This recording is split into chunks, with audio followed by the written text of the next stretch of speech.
And we are live. Hello, welcome to the Fantasmagorium Show. I'm Kat, joined by Steve, and very special guest Ben from Cinema Gulp. How is everybody? Good. Great. We are here to do a both non-spoiler and spoiler review of Ryan Coogler's latest film, Sinners.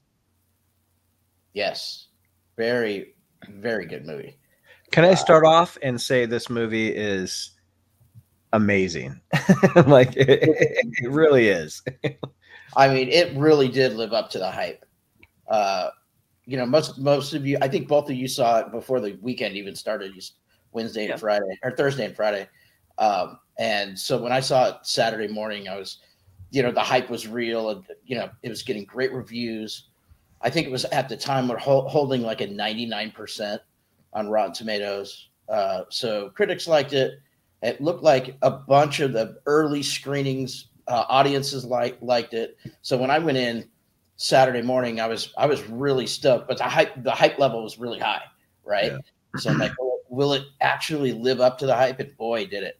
It exceeded the hype for me. Yeah. What time did you see it on Saturday?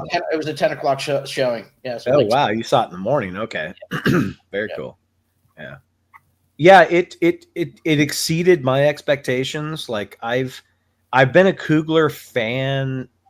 I'm not really sure why, because I really liked Fruitvale Station, and despite hating the fact that Creed exists, I think it's a great movie. I don't like that it exists because I think Rocky VI ended that story. But man, it was really good. And then, honestly, I'll tell you guys right off the bat, I didn't like Black Panther very much, and Black Panther 2 is kind of like, eh. But this movie is a mark of a true auteur. Yes. Like really, really cementing himself as a writer, director, doing what he wants to do, and man, like it blew me away. Yeah. Yeah, it blew me away too. I would say, what surprised me most, and even though everybody was talking about how good the music was and how good the score is, and it is, I didn't realize how much of a character that music played in the movie. Until it was over, I was like, it was a 100% a character in the movie. I'm a sucker for these kind of movies, anyways. I love, obviously love the blues, and this kind of period is really interesting for me. I love all these kind of Southern Gothic type movies that kind of have a soft spot for those. So I was in. I was in for the first half hour, so maybe 20 minutes. I was in. There's nothing paranormal that really happens, right? You get a little no. Like, okay, I'm 100% in for this, whatever this is going to be. Steve, it reminded me a lot of From Dusk Till Dawn, where the movie is about one thing, right, and then it immediately shifts and turns into. I'm not saying that this copied that. They're very different films, but like they are like two different movies. And I remember turning to Josh and going, I know vampires are coming, but I would rather just watch an entire movie of this establishment getting built. Yeah, right. And like the kind of gangster storyline with the Klan and in the Deep South and this. And all the characters. I could have stayed right with that, and never had any of the paranormal stuff come in. But I am glad that it did happen, because what we got was pretty amazing. Same here. It felt like it was probably an hour into the movie when the first vampire shows up, and it's like, oh yeah, that's right, this is a vampire movie. It's because they tell you right up front that there's going to be vampires in it with the two supernatural like leaning scenes. But I'm watching this, and it's like, this is a really great story. I want to see where it's going. And I was initially disappointed when the vampire showed up. I'm like, oh yeah, and then a lot of the standard vampire stuff happens, but it's still really fun. And they have all the great tropes where you have to invite them in. Yeah, and the garlic, the sunlight, the stay, all that kind of stuff. They really hammer that in this one. Like you have to be invited in, which we'll get to it. But like, man, none of this stuff needed to happen if they just didn't invite these fuckers in. But we'll get there. Yeah, exactly. They always find a way in, though, in all these movies. Oh, for sure. Yeah. Vampires are not stupid. They find a way in. They find a vulnerability. I admit that right up front when they bought the sawmill, and Hogman or whatever his name is gets out of the car and he's like, "You guys went? No, we cousins." And they sell it, and they're like, "What's this water on the ground for?" Oh, that's not. It's like I knew exactly what was going on. It's like it wasn't a surprise. Yeah, and I was kind of surprised that Smoke is surprised later in the movie when Jack McConnell's character tells him like, "What's up?" It's like, "Well, yeah, duh, you knew that, didn't you?" It's like, but that was. Yeah, the character the cinematography too is just stunning. Cinematography is amazing. When the two, I love how the story moves when you meet the two brothers, and right off the bat, you're like, okay, Michael B. Jordan. I mean, he's just legend at this point because he's playing these two guys so differently that they started out with like a blue cap and a red cap, but once those are gone, you know who these people are. Yeah. Like just by the way, the gold teeth thing kind of gives it away too. But he's so good at creating these two different characters. Yeah, they speak differently. Yeah, they speak very differently, and they have. I mean, Smoke was much more like fun and crazy, and Stack was more stoic. No, it was Smoke was the one who was more. Oh, I'm sorry. Stack, yeah, but that's the thing. He was so good at that I kind of forgot that they weren't actually twins. That it's like because you just buy into it, and it's like, totally. Oh yeah, that's right, because it's Michael B. Jordan, and I did get this really cool. This is the Stack themed tin from Regal. There's a blue version of it for Smoke, but I did. I because again, the performance was just so good. You just believe it, and you just forget that these aren't two. Absolutely, and like. When you have the one brother off with our lead, our catalyst, who ends up to be Buddy Guy at the end, which was so fucking cool. Way cool. Yeah. But he's off with him, and then you have the other brother off, like talking to, I guess, was his ex-wife. I thought that was like his mom or something until he bent her over the counter. I was like, oh, okay. Here we go. But all of that first 45 minutes of this movie is just glorious. It's absolutely glorious. It's some of the best filmmaking I've seen in a while. And we'll get to the scene that everybody's been talking about online, the multicultural era scene. Holy shit. It's so well done. Oh, dude, that's as a DJ, I was in heaven. Are you kidding me? This is awesome. It's one of the coolest scenes I've seen ever put to film. I would have to agree with that. Yeah. But now that you've seen it, Steve, Cosby sweater. I said no spoilers, but Cosby sweater. Do you get that now? I no. Oh, come on. Well, we won't get to it right now until we get to spoilers, but there's a Cosby sweater at the end of this movie. Maybe I just didn't pick up on it. Nah, you will. But we'll like you when we get to it. Yeah, we'll get there, man. Yeah, in addition to Michael B. Jordan, Miles Catton is quite a find as the kid. Wow. Like when he starts singing in the car, he sounds like fucking Edward James almost, and he's like a little kid. He's like a 21-year-old kid. Such a deep, silky, smooth voice. I mean, you're like, oh my god. And then we start singing, and you're like, oh jeez. I think I out loud said that in the theater. Oh, dude, he has literally the coolest guitar I've ever seen in my life, too. Like that guitar, and I love how it plays a part in the film. Later on, but man, that guitar is so badass. Yeah, I like that they also, that's one of the scenes right up front is when he shows up at the church and his father's there, and his father's not really just perturbed at all to see that he's got slashes and gashes in the side of his head, and he's walking in with a busted guitar, and he's like, coaxing him to try and put it down, and I'm like, oh yeah, that's right, because it's in, what is it, a famous, was it a legend, a story or whatever about the blues guy who goes to the intersection and dirt road intersection in Mississippi. Robert Johnson. Yep. Mm-hmm. It's Robert Johnson. That's right. That's right. Yeah. It's Crossroads Demon or the Devil and Soul to Soul. Yes, and that's and I like that they play into that lore where the father's warning him, you shouldn't be playing this devil music. You're gonna, because one day it's gonna follow you home. And I'm like, oh, I like how that became literal, but again, you kind of forget still while you're watching it, and until the vampire show up, it's like, oh yeah, it's a vampire. Yeah. Well, I love how like he is just having the best day of his life.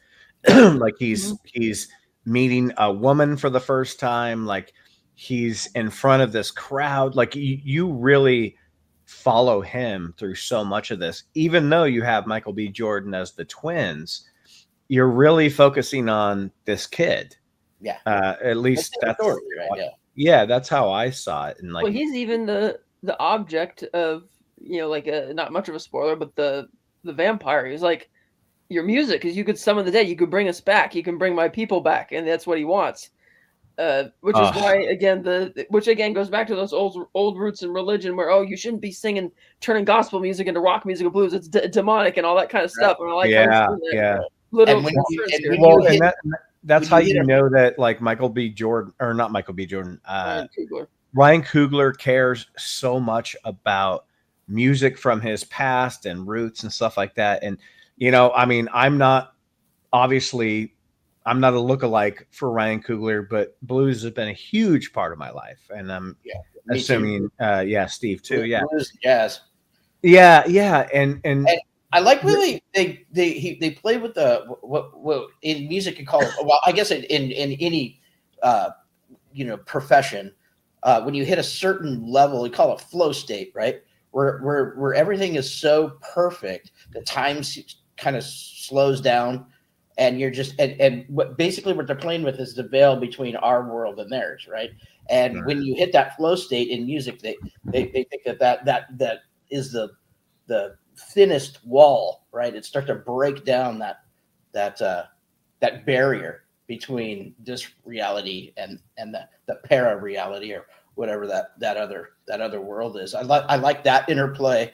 It really kind of sets the tone for what happens the rest of the movie. Yeah, it does. It does. And Delroy Lindo, my God, he steals it. Oh my God! Like every time this guy's on screen, he chews it up. And he starts out. He has the biggest character arc in the movie, because he starts out as this like loser, like, hey, I'm doing my thing on the harmonica. I can barely talk. I'm so fucked up. And then by the end of the movie, like, he's the guy who's basically, because we'll get into it when we get into it, but this movie's violence and very, very violent. Very violent. But his character is one of those ones where you're like, please don't die. Please don't die. It's violent, but not gratuitous. Not gratuitous. No, not gratuitous. It's violent when it needs to be. It's tender when it needs to be. I mean, it's masterful storytelling. I think this movie, for me, it's not. I don't think it's the best made movie of the year, because I still think that Black Bag is the best movie I've seen this year. This is my favorite movie of the year so far, though. Mm-hmm. Yeah, I haven't seen Black Bag. My favorite movie of the year leading up to seeing this one was Companion. Yeah.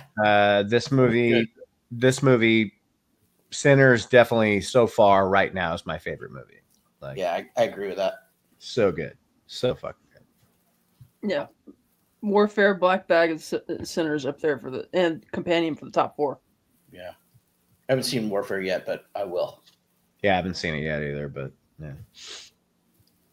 It takes me a while to get to any post-Vietnam War movies are tough for me. But yeah. Oh yeah, what did you say, Steve? No. I was just gonna get back into the movie.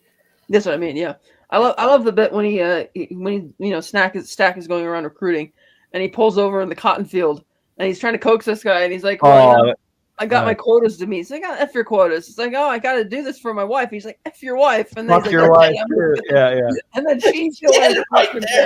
He goes, you know what? If you do this, your wife might actually allow you to put your pecker in her mouth. Oh, man, the writing is crazy. It's so good, though. It is. It's so good. No, it is. And that big guy that, that's holding the door, like that guy. I kept going, where do I know that guy from? He's from Ballers, if you guys ever saw I've seen him. He has not aged a day in 20 years. It's crazy. No, he looks the same. Yeah. Oh, and God, everyone, and we'll get into it, but everyone that turns just gets so creepy and strange. Oh, I love it. I love it. I love it. I also like that, to the point of that each of the brothers having that distinct personality. It's like, okay, Smoke has the wife who he like ran away from after they lost the baby, and he's mad because you have all these different cultural religious beliefs or whatever, and it's like, why didn't all your prayers save the baby? It's like, well, I prayed for you and your brother every day since you came back. My prayers were answered, and he doesn't seem to believe that had anything to do with it because they lost the baby. Whereas Stack, he had an affair with a white woman who's clearly in love with him.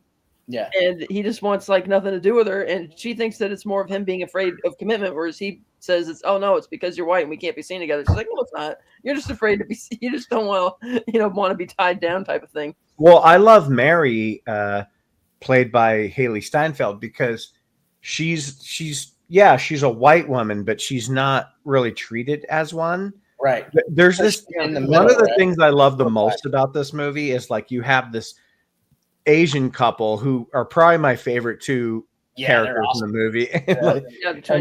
And then you have Mary, and everybody around town, like, you're fine. You can come in the club because everybody knows who she is. She had like a black father or like a black grandfather. I can't remember what it was, but her dad was black. Yeah, her dad was black. So it makes her a quarter. And it didn't matter. So when you find that out later, you're like, oh, Stack wasn't really like dissing her because she was white. It was just because their relationship was, kind of fucked up or whatever. And then you have Grace, my favorite character in the movie, the Asian wife. Holy shit. Like, she goes out like a boss, but we'll get into that. But it's all her fault. So no, it's all her fault, but she was trying to protect her daughter. She was. But yeah, I love all these characters in this movie, and they give you so much time to let them breathe and become people, and they give screen time and the way the camera moves and like lets you see them. It's so intimate. It feels very Tarantino-ish, where he really wants to focus on the people at that moment. So yeah, I love it. Sorry. Sorry, not sorry. Sorry, not sorry. And I also like that when they're running the joint, they're looking at the numbers and like, if we keep this up for 2 months, we're gonna be in trouble because the amount. Because they're giving a lot. They're giving everything away.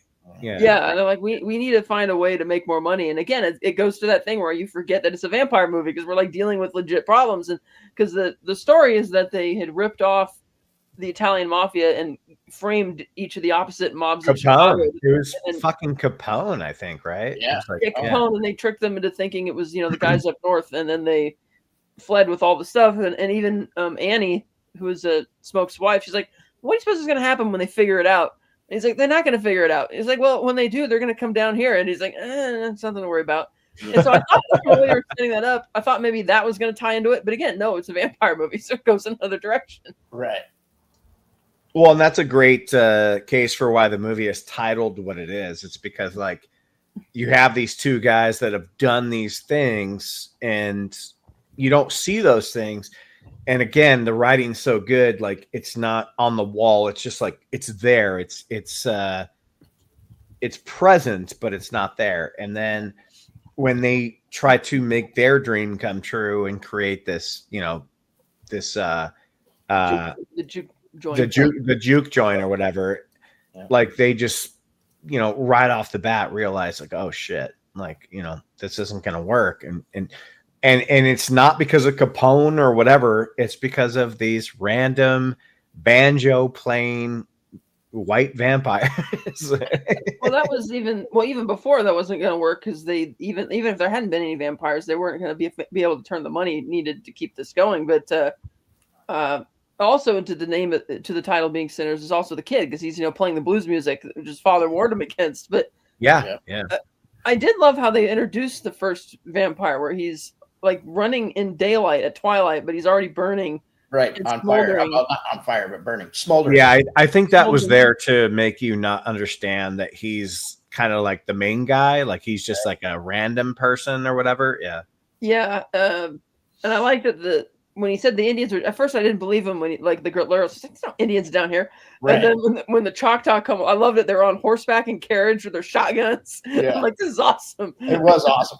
And they're like, no, we got to go. This is getting too late. And they're like, he's not who you think. And then I'm like, if I were them and there's a vampire in there, dude, you're breaking down that door and you're going in there. Because I assume that his clan had been preying on the Choctaw somewhere, even though they had only chased down the one guy. We don't know where the others were. But well, I guess maybe they wiped out the others, because as we see, he had this white couple, this KKK white couple, are two members of his new flock. Mm-hmm.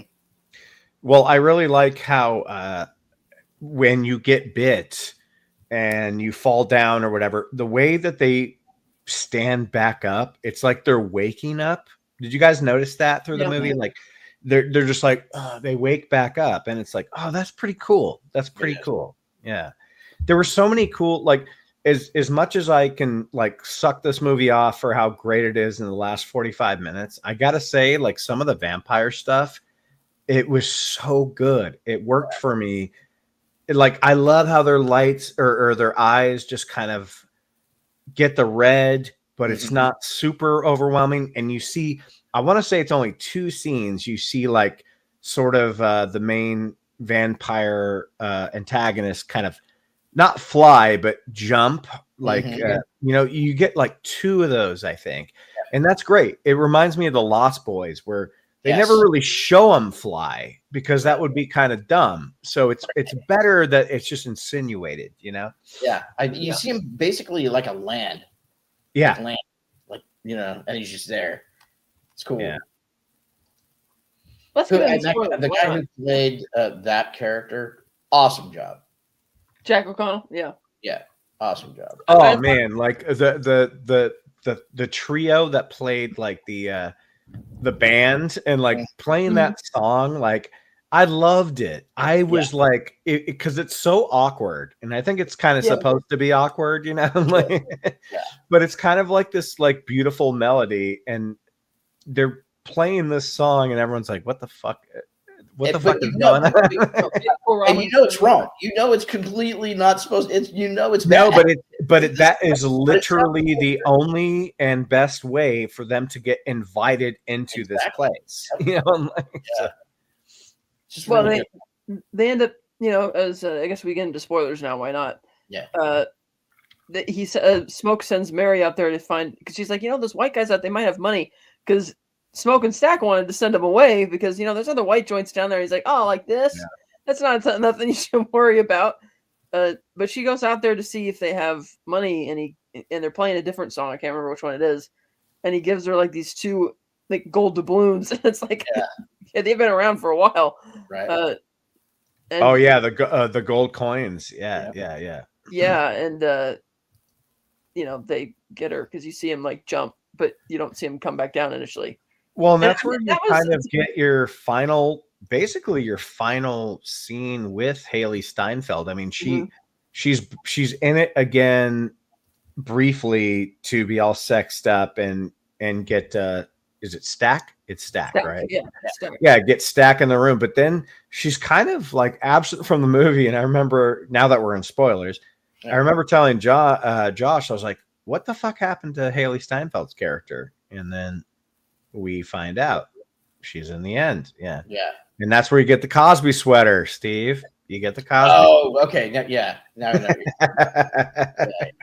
She, I meant that was one of the other big spoilers in the trailer, was that she's going to turn into a vampire. Because granted, you don't know how big. Oh yeah, no. The whole the trailer gives that to you clear. Yeah. She's like, "I'm going to kill y'all" or whatever. Yeah. And Stack. It's like, come on.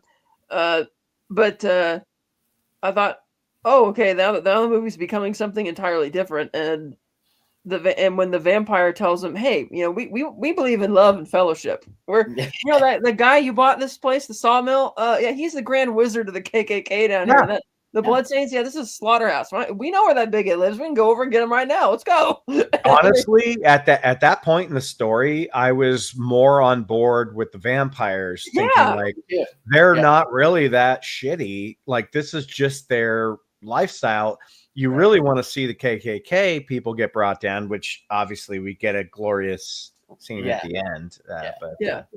But it's like that's a, Josh even said to me, he goes, man, Josh even said to me at the end, he goes, man, I kind of feel bad for the vampires. I'm like, I do too. Specifically the ones that just turned, that are characters. Like, this movie does not fuck around. Like, almost everyone in this movie dies. Reinforcing those old, puritanical ideas that, if you, dance and have sex and, drink and do drugs or sing God's gospels like this, then you're all going to die. It's like, okay. Well, I think Steve was bringing up the scene with the multicultural, multi-era. That's great. Which obviously later on shows back up when the vampires are all in sync and singing. So cool. But yeah, that scene. Yeah, it's such a good scene. It was awesome. Yeah, that was really nice how they shot that too. Yeah, like beautifully shot. Around through it as you just all of blues through the ages, because that's it. Like blues, like jazz, it's always evolving and changing. Yeah. And so that was just a really great bit there. That scene blew me away. Just sitting in the theater, just watching. Like, I'm like, I don't even care that they're kind of breaking the fourth wall with it. I didn't even care, because I was just like, man, this is so legit. Yeah, because it just made sense, right? It came at the right time. The kids, actually just, performing the crap out of this song, for this joint, and it just it shows, like you start weaving through the crowd, and then you start seeing, people from the past, people from the future, present. It's just and the way it weaves and how the music mixes in and out of those same genres but different time periods.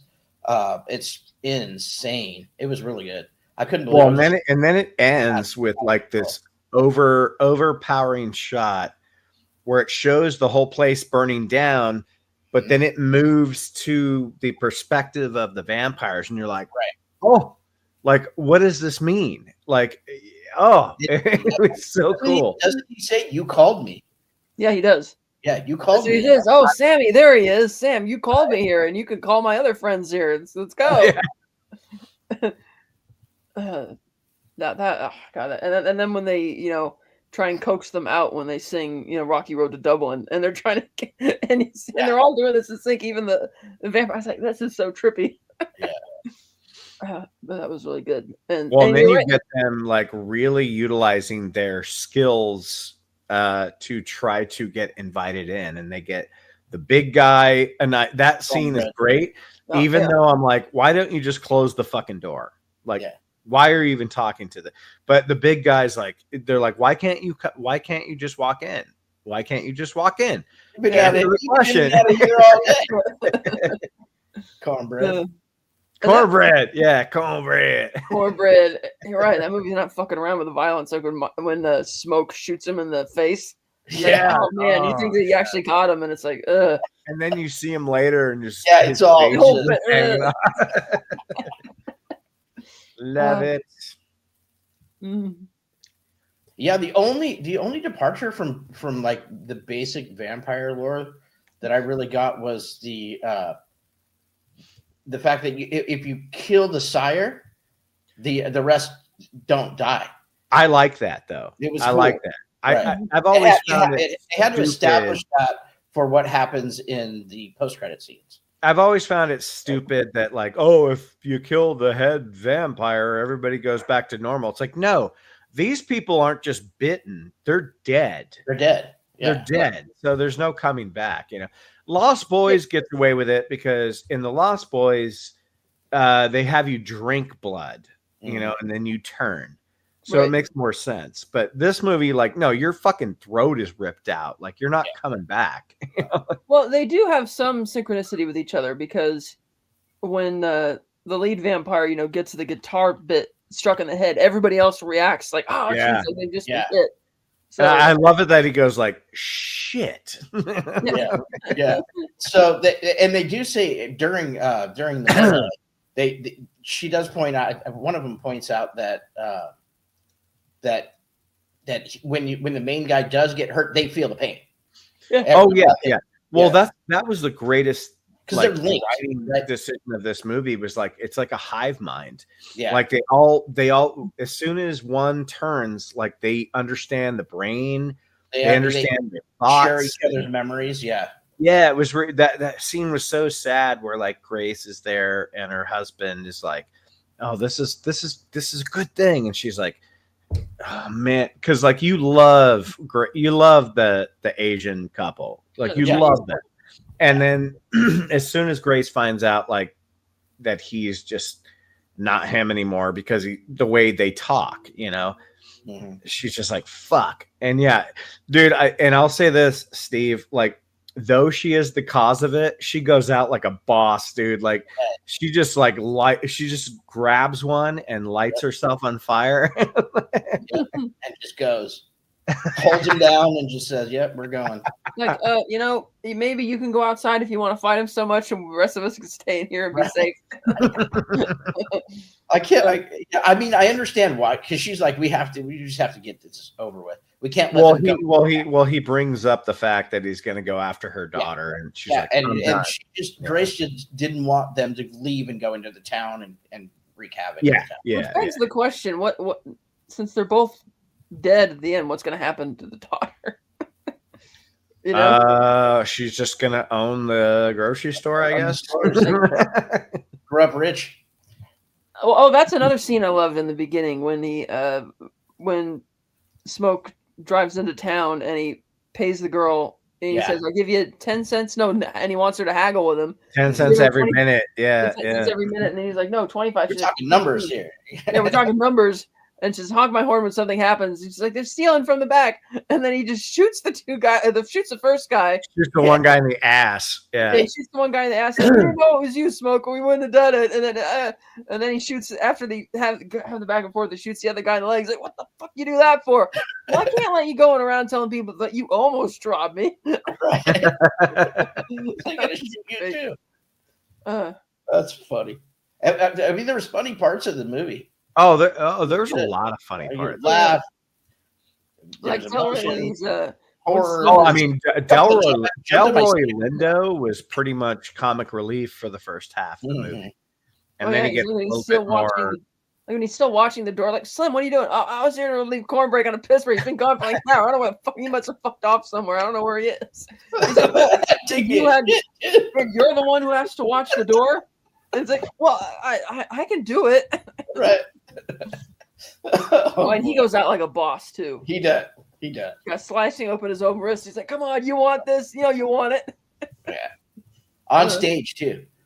Yeah, on stage. That wasn't lost on me either. That he went right to the stage where he leaps kind of in and he gets carried away by the crowd. Yeah, like a crowd surfer. Crowd surfing his way out. And they just rip him apart. Good movie. Really good movie. I thought that was also interesting when because when Jack McConnell in the first part of the movie, he's talking in a Southern accent, but then later in the movie he starts switching to Irish because he's like, "Hey, come on, we should join each other." Because it's like, the Klan hates the Irish Catholics as much as they hate the black people. So it's like, yes, okay, which makes you further kind of feel like, yeah, you probably should join the vampires. But but again, it's like the devil being deceptive. There's a point there where you think that they might just say, okay, right?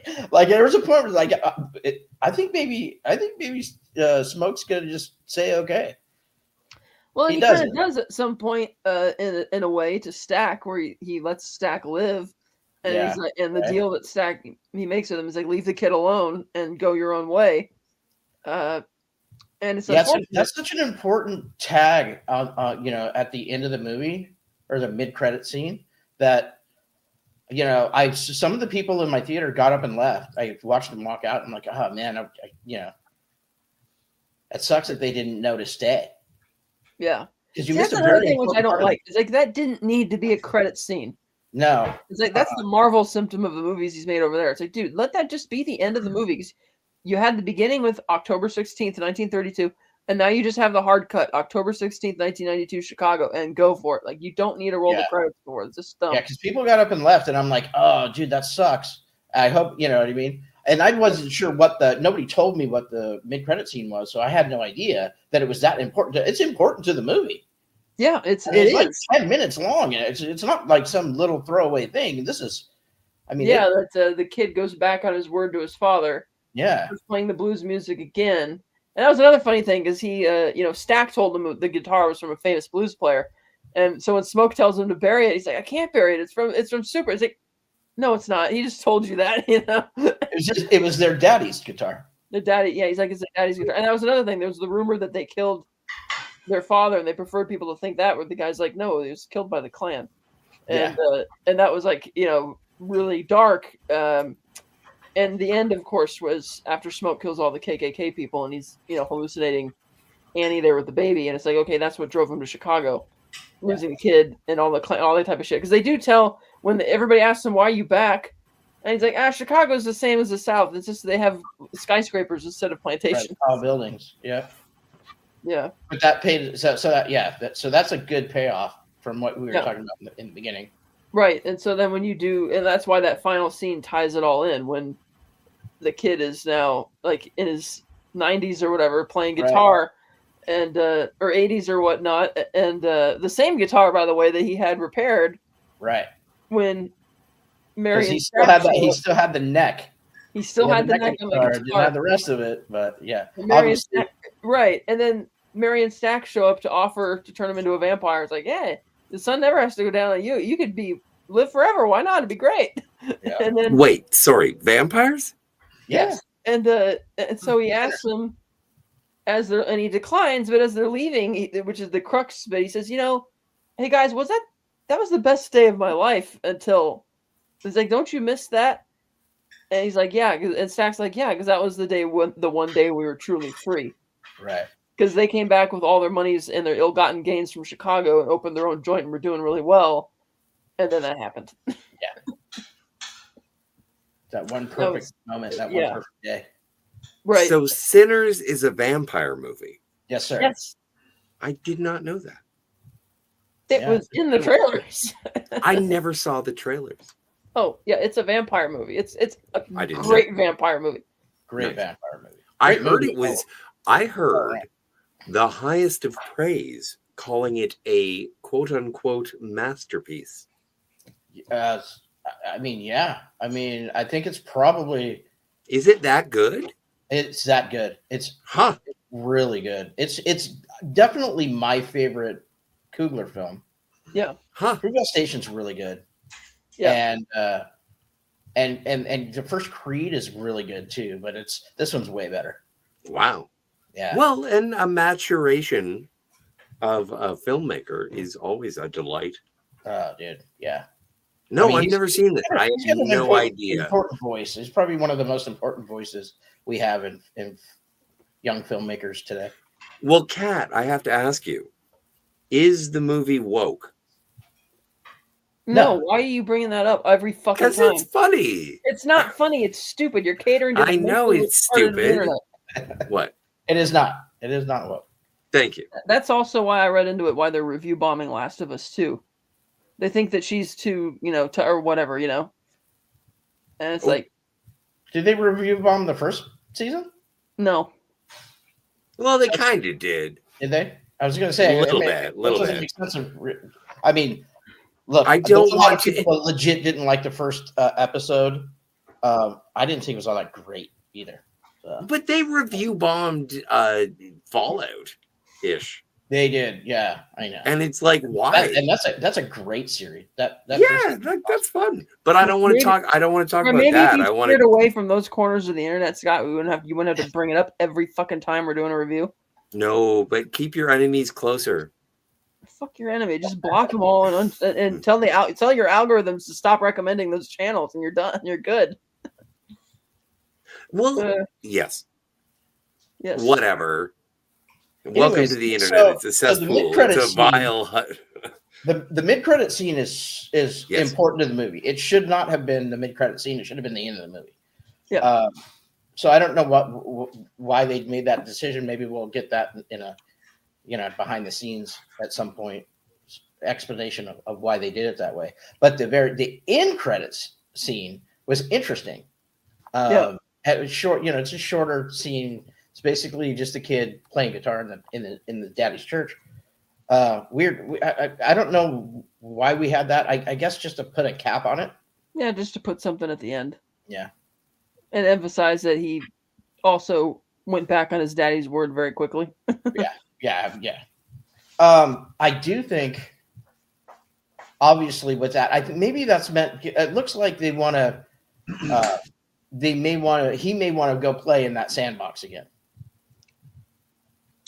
The way they ended that movie, especially with the in tags, I'm like, okay, well, maybe he wants to go and play in that world again. So I kind of Steve, I completely agree with you. Like that was, I even said that to Josh. I was like, why was this a mid-credit scene? Why wasn't this just the end of the movie? But I mean, it kind of was. Like you only got like 2 or 3 credits, and then it popped back up. It wasn't like something that happened 15 minutes into the credits. But sure, I totally agree. Like that's the end of the movie.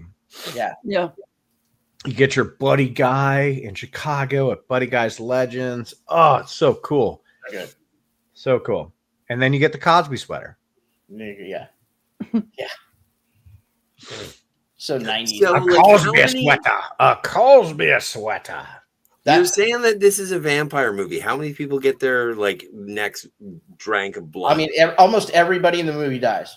Yeah, pretty much everybody dies. Yeah. But specifically, no, I'm asking seriously. No, seriously. Like, yes, literally, the kid with the guitar is the only one who survives to the end. Everybody else is either dead or vampires. Everybody else died. Do you get to see a vampire bite somebody's neck? Yes, graphic. A couple times. Nice. And other parts of the body too.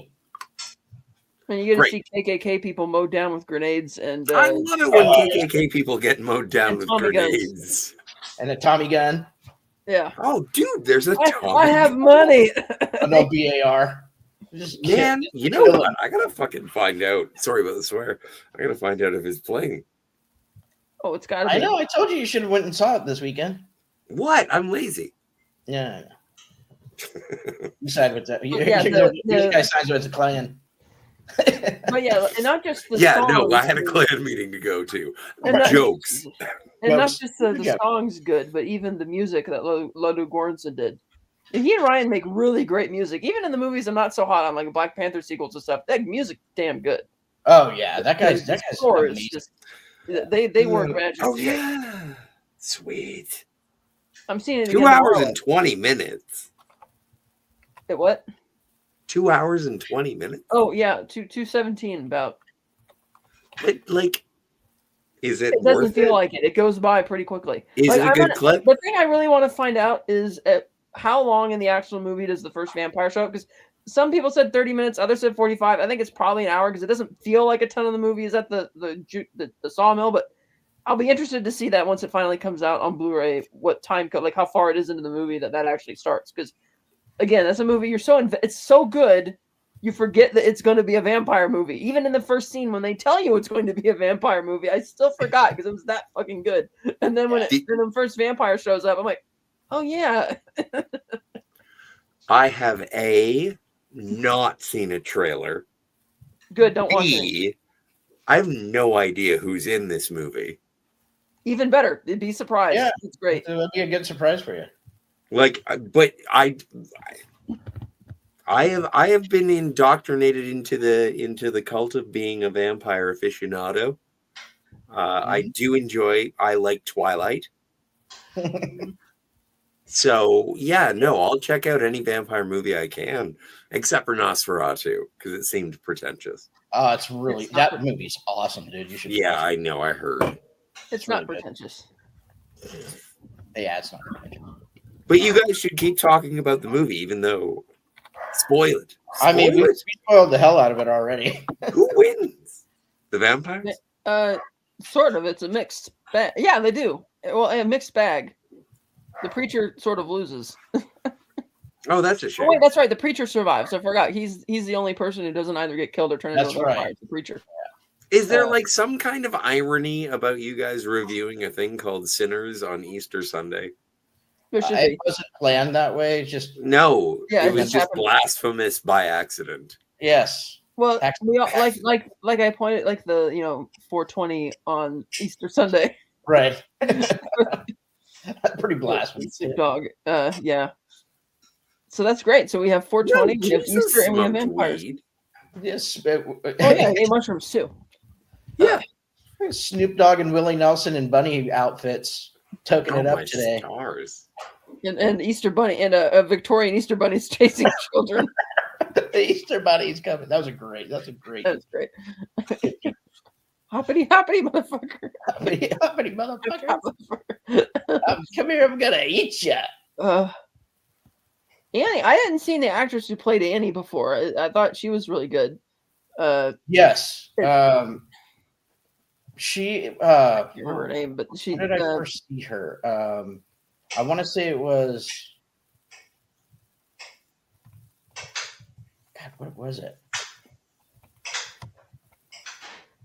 Ben is playing ping pong, everybody. Oh, yeah, exactly.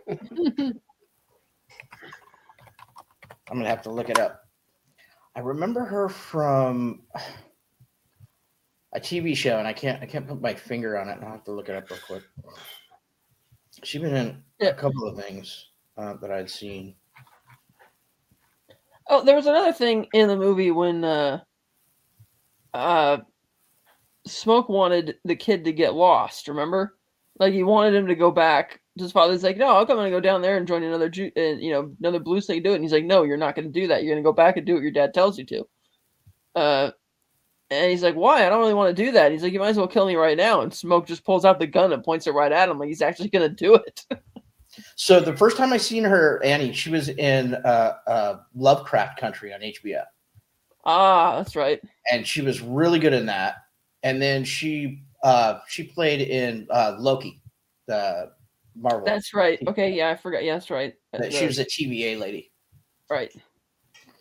And then she's been in a bunch of other stuff too, but those are the two big ones that I saw her in.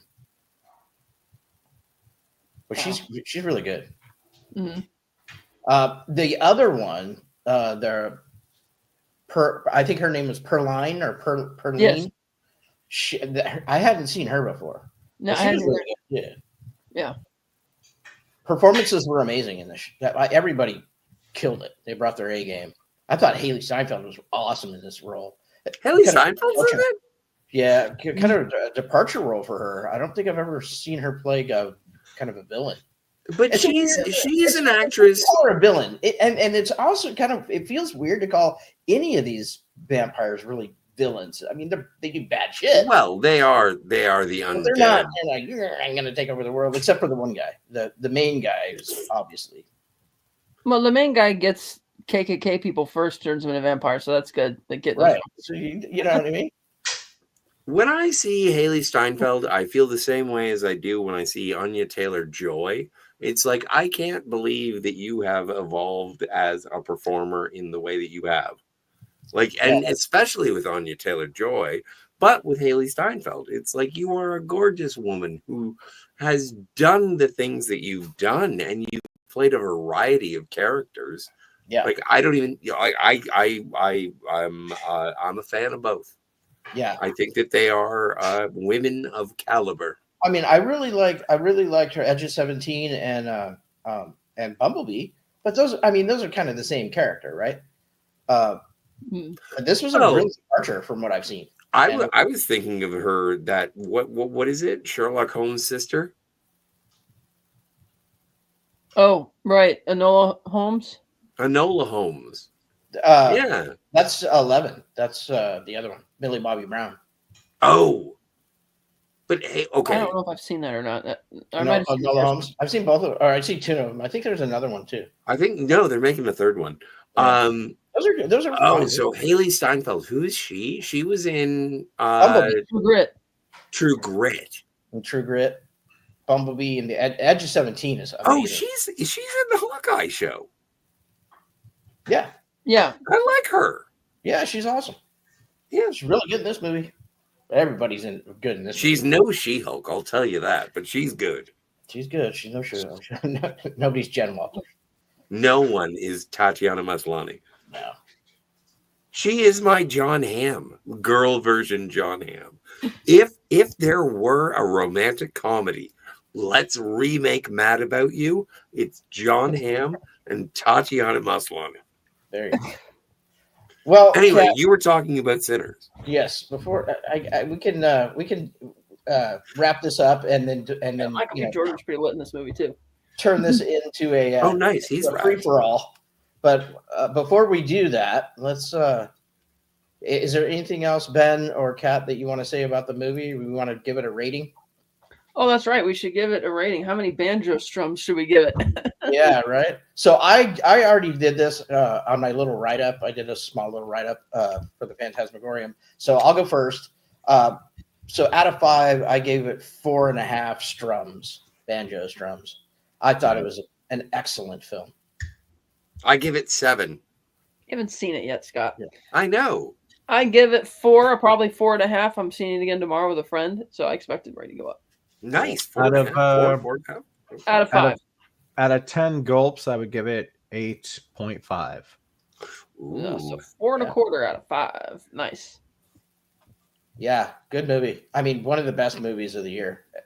And when it come Oscar time, if they remember it, it's definitely going to get nominations for music. It'll get the music stuff.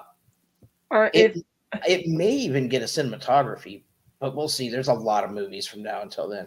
I'm not sure if how many of the songs might be original. If there are any, they might get something for that as well. Yeah. I see it getting an editing credit. Good editing. Good cinematography. What about production design? Production design, costumes, that whole period. Yeah, Ruthie Carter. Yeah, did the costuming. She's awesome. She did Black Panther too. Yeah. Really good. She's amazing. So it should be in the conversation for best movie of the year, but best movie of the year. Oh yeah. I mean, we'll see. Like I said, there's a lot of movies from now until then, and who knows? And they usually the Academy usually tries to forget the Naked Gun is coming out that come out before. Well, I can tell you one thing: Sinners is better than a lot of the stuff they nominated last year. I 100% agree. Yeah. Huh. So it could get nominated if people remember it. If they remember it. And they might. It did really well this weekend, actually. I'm going to have to write this down. Yeah, I think it made 61 worldwide for opening weekend. 45.5 here domestically. Yeah, I was stoked to see that beat. Me too. Because I was afraid. I was afraid that it was going to go under the radar. I love how there is that level of sport. And it's like, something has to beat the fuck out of Minecraft. Well, I didn't have any new competition this weekend. It was just nothing else new opened. Like, this is it. Yeah. Well, I mean, they did one of those legacy re-releases, but that's not going to dent it. So that'll be... Which one? Pride and Prejudice. Legacy re-release. Yeah, that's not going to dent it. I went to go see Pride and Prejudice. I wore a poncho and pleasured myself. That's not sounds true. like a Scotty move. Yeah. That's probably not true, but it's certainly not true. Yeah, so I say absolutely go see it. Get the soundtrack. Yes. You will not be disappointed. Definitely get the soundtrack. The music is amazing. Like I said, it's a character in the movie, but it's really, really good. Yeah. Hats off to Ludwig and crew. Oh, hello, Jedi somebody showed up. Yes, Jedi Master 22's Lost in Space and Classic Sci-Fi. Howdy. Yeah, we have no viewers most of the time. I know. It's hilarious, though. They're like, oh, my God, they're people. He left hours ago. I'm the only one actually watching right now. But it was nice to see you, Master. He says hey to Ben. Hey. Geese got... Hey. All right. Anyways, yeah, great movie. I love the movie. I thought it was such a refreshing change to some of the schlock that was out last year. I didn't really like many of the movies last year. I had a handful of good movies last year, and everybody said it was supposed to be such a good year for movies. I'm like, there was a handful of good movies. Yeah, this film was to me like very special. From the filmmaking of the first 45 minutes to the way it drastically changed its course, like it worked. It just worked. Yeah, I think this movie is fucking amazing. Yeah, I can't wait to see it again. Yeah, Same. That's usually a mark of a really good movie for me if I can't wait to see it again. Yeah. Have you ever walked out of a movie and then gone right back in? I have. For which movies? John Wick Chapter 4. Well, that's a weird choice, but I respect it. Well, I've walked out of a movie, Scotty, but I don't think I ever walked back in. I walked out of, I think it was called like Once Upon a Time in Mexico. It was like a awful 2003, like Robert Rodriguez. It's not that bad. Oh, It was fun. I like that one. I couldn't take it. I like it better than the first one. No, but I mean, like, if you watched a movie, you liked it, and then you just turned around and I did that with again. I did that with a movie called Frailty. Mm. Oh wow! And then I did again with Identity, Frailty. Just about all this. Is Frailty the Bill Paxton movie? Hmm? Yes. Frailty, the Bill Paxton movie. Yes. I did that last year with the re-release for Phantom Menace, and I will be doing it. That's fair, though. That's fair. And I'll be doing it next weekend with the re-release of Revenge of the Sith. In fact, when I watched last year The Phantom Menace for the first time again in theater, if my theater had played it again, because there was only one 7:00 show, but if they had played it again, I would have watched it again. Yeah. But it just went I've only done it once, and it was for The Dark Knight. Oh, good one. I did it for E.T. Well, it's kind of a cheat because I worked at the theater back then. So I was, when it doesn't matter. It's kind of a cheat. So I'd watch movies over and over. Yeah, that's fair. That's fair, though. It's a matter of it holding your attention. I got E.T. I was like E.T., Lost Boys, all those 80s movies I watched over and over again. It was awesome. Nice. Yeah. So when you saw E.T., you were like, this is how I want to sculpt my body. Yes. What? I'm saying that Steve looks like E.T., Kat. Yeah. I follow that logic, but no, I don't see how you're getting to that. It's just a joke. I'm sorry. I'm just jealous. I got to jet you guys, but thank you so much for having me on. I love Sinners. Go see it in the theater. It's amazing. And yeah. Thanks for being on, Ben. Oh, thank you. Thank you. Talk again soon. Cheers. Every time I show up, people leave. Why don't we wrap up the live stream and continue this on the other side? Well, absolutely. You know what? Sure. Any parting words, Kat? Go see Buddy Guy if you're in the Chicago area. He plays like 130 shows a year, I think it is, at his club. Yeah, it was great to see him in this movie, by the way. So if you're in the Chicago area, go check him out, and go see Sinners. It's worth it. Absolutely. We'll see you guys again soon. Don't forget to like and subscribe.